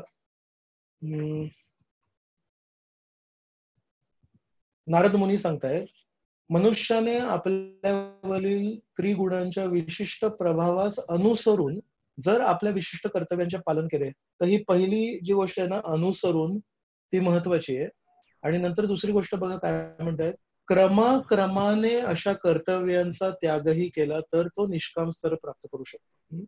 तर हे का महत्वाचं सांगतोय मी, समजा आता आपण थोडा आत्मपरीक्षण केलं आणि जर आपण असं बघितलं की माझ्यावर रजोगुणाचा भरपूर प्रभाव आहे, तर आपण रजोगुणाला त्वरित त्यागू शकत नाही. रजोगुणाला स्वीकारून, त्या सत्याला स्वीकारून आणि त्याचा कृत्रिमपणे त्याग न करता किंवा त्याचा धिक्कार न करता किंवा त्याला रिजेक्ट न करता आपण योग्य मार्गदर्शन घेतलं पाहिजे की रजोगुणा अनुसार मी श्रीकृष्णांची काय सेवा करू शकतो. रजोगुणामध्ये इतरांना कंट्रोल करायची खूप भावना असते, पण त्यासोबतच शौर्याची पण भावना असते. जसं क्षत्रिय आहेत, क्षत्रिय सर्वांना एकत्रित ठेवतात, पण क्षत्रिय समाजाचं सुरक्षा पण करतात. म्हणून आपण एक करू शकतो की आपण समजा कुठल्या प्रकारे आपल्या रजोगुणाला श्रीकृष्णाच्या सेवेत कसं लावू शकतो, की कधी कधी आपण जेव्हा मोठा कार्यक्रम करतो, यावर्षी आता जन्माष्टमीचा कार्यक्रम होईल नाही होईल माहिती नाही मला, 12 ऑगस्ट पर्यंत लॉकडाऊन आहे, 12 ऑगस्टला जन्माष्टमी आहे. पण समजा आपण कधी कुठे एक मोठा कार्यक्रम आयोजित केला आणि त्या मोठ्या कार्यक्रमामध्ये 2000-3000 भक्त आलेत, बाकीचे पण मंदिराबाहेरचे लोक आलेत, तर त्या सगळ्यांना त्या पूर्ण कार्यक्रमामध्ये मार्गदर्शन करण्यासाठी किती लोक लागतील? प्रसाद कुणीकडे आहे, मुख्य कार्यक्रम कुणीकडे आहे, ही सगळी सेवा करण्यासाठी पण कोणीतरी भक्त पाहिजे. जर सगळेच भक्त प्रवचन जर ऐकत असतील, आपण वर्षभर प्रवचन ऐकू शकतो, पण त्या कार्यक्रमामध्ये जर आपण सेवा केली तर विचार करा, आपल्या मंदिरामध्ये साधारण 150-200 भक्त येतात सत्संग कार्यक्रमाला, पण त्या जन्माष्टमीच्या कार्यक्रमाला 2000, 2500, 3000 पर्यंत भक्त येतात. त्या सगळ्या भक्तांना मार्गदर्शन करायची सेवा आपल्यासाठी उपलब्ध आहे, जर आपल्यामध्ये खूप रजोगुण असेल तर. जर आपल्यामध्ये रजोगुण असेल तर आपण तिथे कधी कधी काय, बाहेरचे जेव्हा लोक येतात तेव्हा सर्वच योग्य वृत्तीने, सर्वच जण जे येतात ते योग्य भावनेने येतात असंही नाहीये. काही लोक चुकीच्या भावनेने पण अशा मोठ्या सत्संग कार्यक्रमामध्ये येतात, त्यांच्या मनात काय काय भावना आहेत त्या माहित नाही मला, पण अनेक वेळा मी हे स्वतःच्या डोळ्यांनी बघितलंय की सर्वजण तिथे सत्संग कार्यक्रमाचा फायदा घेण्यासाठी, सर्वजण जे वक्ते आहेत त्यांचं श्रवण करण्यासाठी येत नाही. तर अशा लोकांना आपण थोडं जरा योग्य मार्गदर्शन करण्यासाठी काही भक्तांची गरज आहे. तर म्हणून कुठला असा गुण आहे जो आपण श्रीकृष्णांच्या सेवेत वापरू नाही शकत? जर एक गिधाड, जटायू गिधाडाला पण श्रीरामचंद्रांनी स्वीकार केला आणि त्या गिधाडाने पण सेवा केली, आणि जे सौभाग्य दशरथ महाराजांना प्राप्त नाही झालं, दशरथ महाराजांनी रामचंद्रांना जन्म दिलाय पण दशरथ महाराजांचे पण अंतिम संस्कार रामचंद्रांनी नाही केले, ते सौभाग्य एका गिधाडाला प्राप्त झालं जेव्हा त्यांनी रामचंद्रांची सेवा केली. तर म्हणून हे सर्व गोष्टी आपल्याला का सांगितलेत की आपल्यामध्ये कुठलाही गुण असू दे, जर आपण त्याच्यावर प्रामाणिकपणे त्याला स्वीकार केलं आणि हे ठरवलं, मला परमेश्वराने माझ्या पूर्व कर्मानुसार, पूर्व स्वभावानुसार जे काही दिलंय त्याला मी स्वीकारेन आणि त्याला मी श्रीकृष्णांच्या चरणी अर्पण करेन. अशा प्रकारे जेव्हा आपण प्रामाणिकपणे आपापल्या त्रिगुणांच्या अनुसरून जेव्हा आपण आपले कर्म करू, आणि क्रमाक्रमाने, त्याला भरपूर वेळ लागतो प्रभूजी. हा जो श्लोक आहे हा नारद मुनी म्हणतात, तर नारद मुनी खूप विस्तारित काळाला एका श्लोकामध्ये 4 वाक्यांमध्ये सांगतायत, पण अनुसरून आणि क्रमाक्रमाने त्याग या 2 वाक्यांमध्ये कमीत कमी 30-40 वर्षांचं अंतर आहे. जेव्हा 30-40 वर्ष प्रामाणिकपणे आपल्या त्रिगुणांनुसार आपण आपले कर्म करू, त्यानंतर मग आपल्याला, कारण आपण रिस्पॉन्सिबिलिटी स्वीकारतोय ना, आपण जबाबदारी स्वीकारतोय, आणि जबाबदारी स्वीकारणे हे नेहमी कठीण असतं.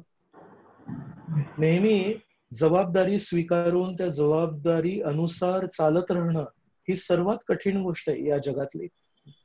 तर समजा आपण रजोगुणी आहोत, तर रजोगुणामध्ये राहून आपली काहीतरी आपण जबाबदारी स्वीकारणं, आपल्या परिवाराप्रती, समाजाप्रती, मंदिराप्रती, भक्त समाजाप्रती. तर कधीही कुठल्याही भक्तांनी जर कुठली जबाबदारी स्वीकारली असेल, कुठली असू दे, परिवाराची, सामाजिक असू दे, मंदिरासाठी असू दे, तर त्याला माहितीये जबाबदारी स्वीकारल्यानंतर किती किती अडचणी येतात आणि कसे कसे अडथळे येतात, पण जेव्हा त्या सर्व अडथळ्यांमधून आपण जातो भगवंतांप्रती, गुरूंप्रती एकनिष्ठ राहून, तेव्हा आपलं शुद्धीकरण होतं. आणि त्या शुद्धीकरणाच्या आधारावर आपण क्रमाक्रमाने रजोगुणी कर्तव्य आणि तमोगुणी कर्तव्यांचा त्याग करू शकतो. पण जेव्हापर्यंत आपलं योग्य शुद्धीकरण होत नाही, जबाबदाऱ्या पार न पाडता, जबाबदाऱ्या स्वीकार न करता जेव्हा आपण आपल्या कर्तव्यांचा त्याग करायला जातो, तर त्याला म्हणतात प्रीमॅच्युअर रिनन्सिएशन. त्याला म्हणतात योग्य काळ व्हायच्या आधी आपण बाळाला जन्म देणे. मग 3 महिन्याच्या बाळाला जर जन्म दिला, 4 महिन्याच्या बाळाला जर जन्म दिला, तर तो जन्म केवळ नावासाठी आहे, पण त्या बाळाच्या तब्येतीला खूप त्रास होणार. म्हणून योग्य काळे 9 महिने लागतात. आईच्या पोटामध्ये 9 महिने जेव्हा बाळ राहतं, तेव्हा त्या आईला भरपूर कष्ट होतात. कधी कधी कोणी जर मनोबळ खूप कमी असेल कुठल्या महिलाचं, तर ती म्हणेल मला हे काय सहन होत नाहीये, माझ्या दिनचर्यामध्ये एवढे फरक झाले आणि हे झालं आणि ते झालं. जर त्यांना योग्य मार्गदर्शन देते, म्हणतील मी 9 महिने नाही सांभाळू शकत माझ्या पोटात बाळाला, आणि जर कधी त्या बाळाला आधीच जर डिलिव्हरी झाली तर त्या महिलेला शांती मिळेल, पण त्या बाळाचं काय, ते बाळ कधी पण योग्य आरोग्य नसणार. तसं अनेक वेळा आपण लोक पण भक्तीच्या बाळाला जन्म द्यायची आपली इच्छा असते आणि सर्व भक्त लोक आपल्या मनामध्ये श्रीकृष्णांच्या भक्तीच्या बाळाला जन्म द्यायचा प्रयत्न करतायत. पण त्याच्यासाठी 9 महिने लागतात. त्याच्यासाठी वर्षानुवर्ष जेव्हा आपण आपले कर्तव्य पालन करू,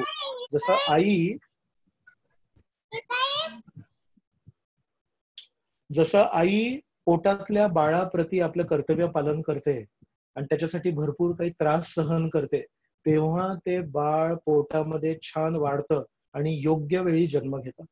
तसंच एक साधना भक्त जेव्हा आपल्या मनामध्ये श्रीकृष्णांच्या भक्तीच्या बाळाला संगोपन करतंय, त्याला योग्य पुष्टी देतंय, त्याचे त्रास सहन करतंय, त्याच्या लाथा खातंय आणि त्याच्यानंतर जेव्हा 9 महिने झाल्यानंतर त्या बाळाला जन्म होतो, तेव्हा तो किती सुंदर, आकर्षक आणि आरोग्य छान असणारा निरोगी बाळ असणार आणि हसरा चेहरा असतो त्या बाळाचा. पण गरजेनुसार जेव्हा डिलिव्हरी होते तेव्हा भरपूर त्रास होतो, हे सर्वांना माहिती आहे. तसंच कुठल्याही भक्तांनी आपल्या जबाबदाऱ्यांचा त्याग करून, गृहस्थाश्रमी असू दे किंवा ब्रह्मचारी असू दे किंवा संन्यासी असू दे, कधीही आपल्या जबाबदाऱ्यांचा त्याग न करता दुसरं जे वाक्य लिहिलंय ना स्क्रीनवर, क्रमाक्रमाने अशा कर्तव्यांचा त्यागही केला पाहिजे, याच्याकडे जास्ती लक्ष देऊन पहिल्या वाक्याकडे दुर्लक्ष नाही करायला पाहिजे. तर वैभव प्रभूजी, तुमच्या प्रश्नाचं हे उत्तर आहे. येस प्रभू, थँक्यू सो मच प्रभू. हरे कृष्ण. तर तुम्हाला याच उत्तरावर अजून काही बोलायचं आहे किंवा तुम्हाला? नाही प्रभू, अंडरस्टँड. येस प्रभू, थँक्यू. हरे कृष्ण. थँक्यू. थँक्यू. हरे कृष्ण. हरी बोल. येस माताजी.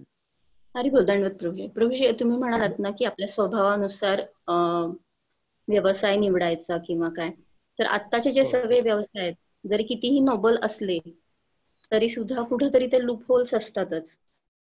तर अशा वेळेस आपला म्हणजे बऱ्याचदा असं होतं की आपल्याला त्याचं तत्वज्ञान, त्याच्या मागचं माहिती असतं आणि ती सिच्युएशन अशी असते की जाणवतं की हे चुकीचं आहे. मग अशा वेळेस how to deal with that situation, किंवा आपला कॉन्शियसनेस कसा असला पाहिजे अशा वेळेस? हा जो प्रश्न आहे, हा उदाहरण दिलं तर चांगलं आहे. मला 2 प्रश्न विचारायचे होते. हे तुम्ही शिक्षण निवडताना कुठे शिक्षण निवडायचं याच्याबद्दल बोलताय की व्यवसाय निवडला आणि व्यवसाय करता करता जेव्हा व्यवसायामधल्या चुकीच्या गोष्टी आढळतात त्याला कसं हाताळायचं हे विचारताय? 2 पैलू आहेत. व्यवसाय करतानाचे. ओके. म्हणजे व्यवसाय करता तुम्ही द्या उदाहरण द्या. म्हणजे एखादं समजा हॉटेल मॅनेजमेंट केलं एकाने, सो तिथे आपण जे काही आपल्या प्रसादाचे जे काही नियम आहेत ते सगळे फॉलो नाही करू शकणार, किंवा दिस इज जस्ट अन एक्झाम्पल, किंवा इतर व्यवसायांमध्ये पण अशा गोष्टी होऊ शकतात. बरोबर. अजून बोलायचं तुम्हाला? नाही प्रभूजी, म्हणजे जस्ट एक उदाहरण फक्त. हो, नक्की नक्की. सो हॉटेल मॅनेजमेंट आहे. व्यवसायामध्ये हा प्रॉब्लेम असतोच, कुठलाही व्यवसाय घेतला तरी. चालेल. अजून काही बोलायचं तुम्हाला? नाही प्रभूजी. ओके. सो कुठलाही व्यवसाय घेतला आणि तो जर आधुनिक व्यवसाय असेल, जसं शहरीकरण जे झालंय जगाचं, शहरीकरणामुळे जे उत्पन्न व्यवसाय आहेत ते त्याच दिशेने असणार. हॉटेलाची जी कन्सेप्ट आहे ही शहरीकरणाची कन्सेप्ट आहे. गावाला हॉटेल नसतं. गावाला कुठल्याही घरी गेलं आणि सांगितलं, माई थोडी भाकरी मिळणार का? भाकरी आणि थोडी शेंगदाण्याची चटणी देऊन माई देते लगेच जेवायला. म्हणून शहरीकरण जे आहे हे शहरीकरण हे लोभापोटी निर्माण झालंय. शहरीकरणामागे एकच गोष्ट आहे, 2 पैशाची वस्तू विकायची आणि त्या बदल्या 2 रुपयाचा नफा कमवायचा.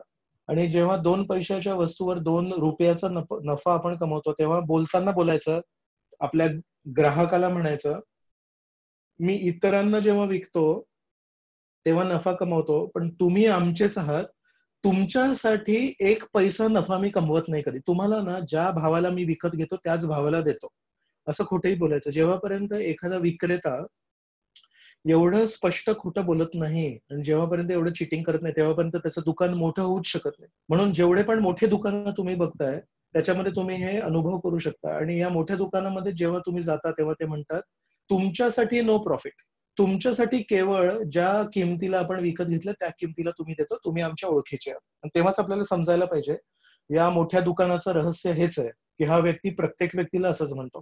सो हे पण मी पण एक उदाहरण दिलं. अशा प्रकारे आपल्याला समजायला पाहिजे शहरीकरणामध्ये आधुनिक काळामध्ये जे काही नवीन नवीन व्यवसाय निर्माण झाले आहेत त्या सर्व व्यवसायांचा जो पाया आहे तो आहे लोभ. त्या सर्व व्यवसायांचा पाया आहे खोटारडेपणा. तर त्यामध्ये आपण ना चांगल्या गोष्टींची अपेक्षा कधीच करू शकत नाही. तर आपल्याला माहिती पाहिजे या सर्व व्यवसायांमध्ये जेव्हा आपण हात टाकतोय त्याच्यामध्ये भरपूर खोटारडेपणा आहे. जर तुम्ही सिनेमा नट असाल आणि तुम्ही खूप मोठे प्रख्यात सिनेमा नट असाल त्याच्यामध्ये पण खोटारडेपणा आहे. असे व्यक्ती पण बघतात की अरे बापरे, हे सगळे जण नेहमी हसत असतात आणि सगळेजण नेहमी सुंदर सुंदर चेहरे घेऊन फोटो काढत असतात, पण सगळ्यांच्या काळीजामध्ये किती फेवरेटिझम म्हणजे अमुक अमुक व्यक्तीला पुढाकार देणे आणि दुसऱ्या व्यक्तींना दाबणे हे किती नॉर्मल आहे आणि हे आता किती उघडकीस आलंय. एव्हरी पर्सन, ज्या व्यक्तीचे आई वडील मोठे सिनेमा स्टार नाहीये ते सगळे जण आता बोलतायत की आम्हाला एवढा लढा झाला, आम्हाला एवढे कष्ट झाले. म्हणजे सिनेमा इंडस्ट्री असू दे, हॉटेल मॅनेजमेंट असू दे, सॉफ्टवेअर इंडस्ट्री असू दे, कुठली जिथे जिथे शहरीकरण आहे, जिथे जिथे आधुनिक व्यवसाय आहे तिथे तिथे हे होणार.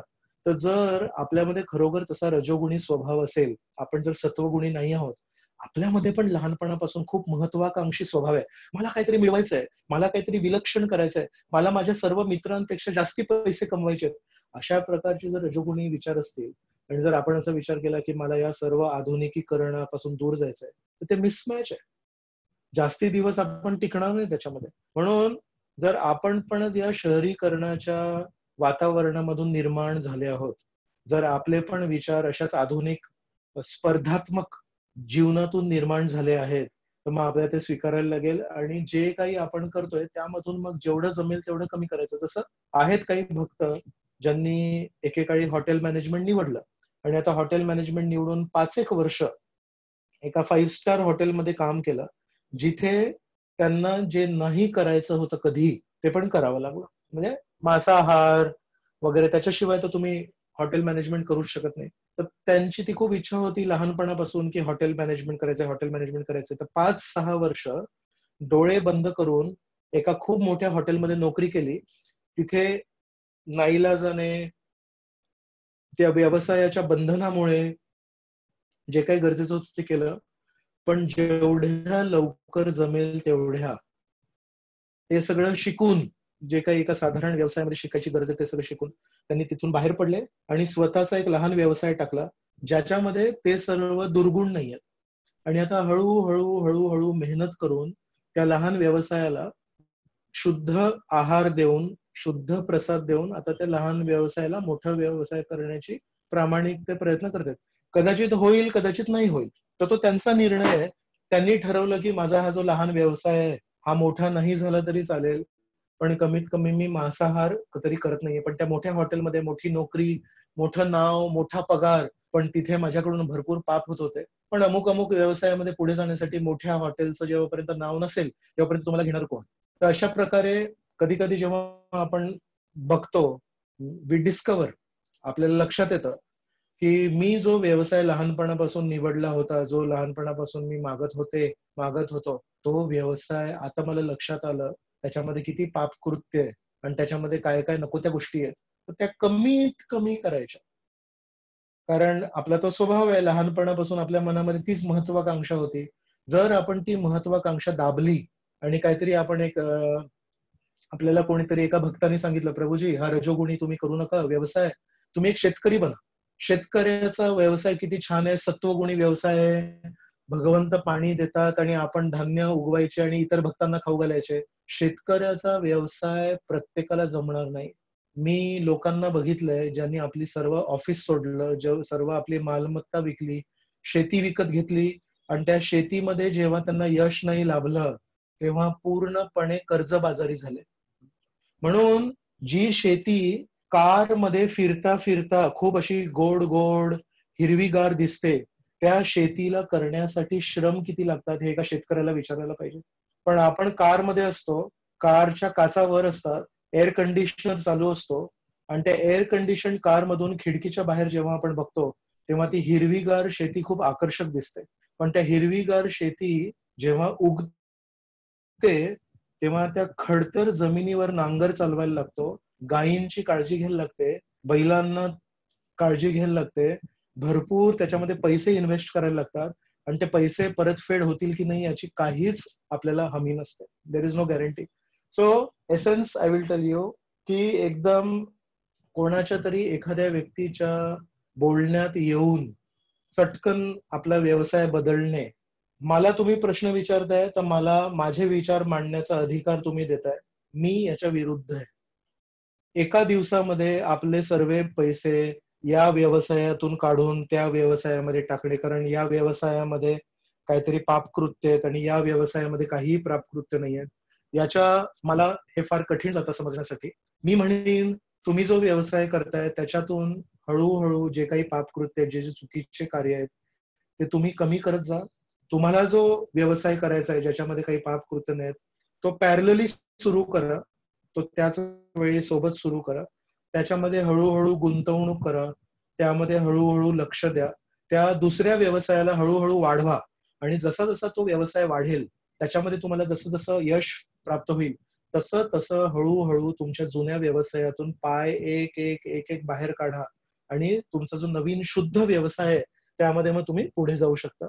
पण त्याग करणे हे माझ्या दृष्टीने, गीतेमध्ये मी जे काही वाचलंय त्याच्या दृष्टीने, अर्जुनाची पण ही एक गोष्ट होती. अर्जुन म्हणत होते की मी क्षत्रिय आहे आणि या युद्धामध्ये मी अनेक लोकांना मारणार आणि ते फार चुकीचं आहे, तर मला हे पापकृत्य नाही करायचंय. पण श्रीकृष्ण 3ऱ्या अध्यायामध्ये त्यांना सांगतात, जर तू तुझं कर्तव्य पालन नाही केलंस तर ते खरं पाप आहे.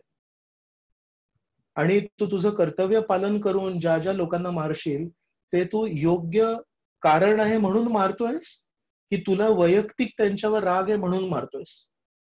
अर्जुनाला विचार करायला लावला, तू जे या लोकांशी युद्ध करतोयस ते त्याच्या पाठी काही कारण आहे म्हणून युद्ध करतोयस की तुला याचा चेहरा नाही आवडत म्हणून युद्ध करतोयस. मग जर योग्य कारण आहे म्हणून युद्ध करतोयस, धर्मानुसार जर युद्ध करतोयस तर मग त्याच्यामध्ये पाप नाहीये. मग कधी कधी क्षत्रियाच्या धर्मामध्ये माणसांना मारायचं पाप आहे. ब्राह्मणाच्या व्यवसायामध्ये जेव्हा ते यज्ञ करतात तेव्हा ते यज्ञ जेव्हा करतात तेव्हा त्या लाकडांमध्ये छोटे छोटे जीव जंतू असतात, त्यांच्या हत्येचं पाप लागू शकतं. वैश्य धर्मामध्ये शेती असते, शेती करताना कितीतरी अळ्या वगैरे शेतात असतात, त्यांचं मरण होऊ शकतं. कुठला असा व्यवसाय आहे जो पूर्णपणे पापमुक्त आहे? तर श्रीकृष्ण म्हणतात स्वधर्मम अपि चावेक्ष्य. 18व्या अध्यायामध्ये तुम्ही हा श्लोक शोधू शकता. स्वधर्मम अपि चावेक्ष्य. श्रीकृष्ण म्हणतात स्वतःचा जो धर्म आहे तो आपण करायला पाहिजे. धूमेन व्रियते वह्निर यथा दर्शो मलेन च. म्हणतात आपण जेव्हा अग्नी लावतो तेव्हा तिथे धूम्र निर्माण होतो, धूर निर्माण होतो. तर धूर निर्माण झाल्यावर डोळ्यांना त्रास होतो, नाकाला त्रास होतो, पण म्हणतात तरी आपण अग्नी जाळायला कधी नाही नाही म्हणत. पण आपण काय करतो, अग्नी जाळायला जेव्हा धूर येतो तेव्हा त्या धुराला आपण थोडं त्याची काळजी घेतो. तसंच म्हणतात या जगामध्ये जेव्हा पण आपण किंवा कुठला व्यवसाय करू त्यामध्ये नक्कीच काहीतरी दोष असतील, पण त्या दोषासाठी त्या व्यवसायाला बंद नाही करायला पाहिजे, पण त्या व्यवसायाला शुद्धीकरण करायला पाहिजे. कमीत कमी पापकृत्य करून आपल्या स्वभावानुसार आपण जर जगलो आणि कृत्रिमपणे आपण शुद्ध आहोत असं दाखवायचा जर प्रयत्न नाही केला तर श्रीकृष्णांच्या अनुसार आपण स्थिरतेने भक्ती करू शकतो आणि शेवटी श्रीकृष्णांना प्राप्त करू शकतो.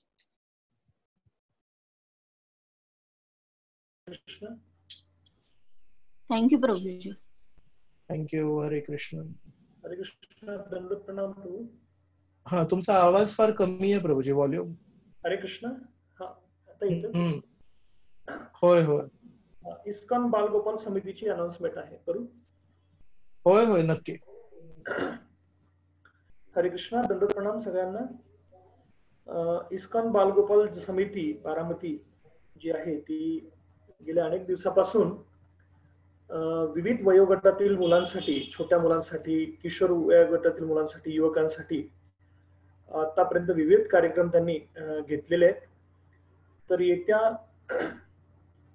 रविवारी म्हणजे उद्याच जो कार्यक्रम आहे तर त्याच्याबद्दल थोडक्यात. इस्कॉन बालगोपाल समितीच्या वतीने किशोर वयातील युवकांसाठी वय वर्ष 13 ते 19 या वयोगटासाठी आयोजित चर्चासत्रात श्री उदय पाटील प्रभू यांच्याद्वारे कार्यक्रम घेतला जाणार आहे. कार्यक्रमाचा विषय आहे शिक्षा योग्य की अयोग्य आणि शिष्टाचाराचे महत्व. तर या विषयावर प्रभूजी मार्गदर्शन करणार आहेत. कार्यक्रमाचं वेळ रविवारी 28 जून दुपारी 4 ते 5 या वेळेमध्ये. तर जास्तीत जास्त युवकांनी युवतींनी या कार्यक्रमामध्ये सहभागी व्हावे आणि या कार्यक्रमाचा लाभ घ्यावा ही विनंती. हरे कृष्ण. एक महत्वाची अनाउन्समेंट माझ्याकडून पण आहे. उद्या सकाळी 10 वाजता श्रीमान श्यामानंद प्रभू आपल्याला भागवताच्या 2ऱ्या स्कंदावर मार्गदर्शन करणार आहेत. आपलं खूप मोठं सौभाग्य आहे की ज्यांनी श्रीमद भागवतम आपल्या समोर पुस्तक रूपामध्ये मांडलंय. प्रभुपादांचे इंग्रजी वाक्यातला त्यांनी मराठी भाषेमध्ये भाषांतर केलं. तर ते व्यक्ती आपल्या समोर उद्या सकाळी 10 वाजता श्रीमद भागवत 2रा स्कंद मांडणार आहेत. तर आपल्यासाठी याच्यापेक्षा जास्ती सुवर्ण संधी असू शकत नाही. तर सर्व बारामतीतल्या भक्तांना माझी नम्र विनंती आहे, कृपा उद्या पूर्ण उत्साहाने पूर्ण आनंदाने सकाळी 10 वाजता एकत्रित व्हा आणि श्रीमान श्यामानंद प्रभू यांच्याकडून श्रीमद भागवताच्या 2ऱ्या स्कंदावर मार्गदर्शन स्वीकार करा. खूप खूप धन्यवाद. जय श्री श्री जगन्नाथ बलदेव सुभद्रा मैया की जय. श्रील प्रभुपाद की जय. अनंत कोटि वैष्णव वृंद की जय. जय निताय गौर प्रेमानंदे. हरि हरि. हरी हरी.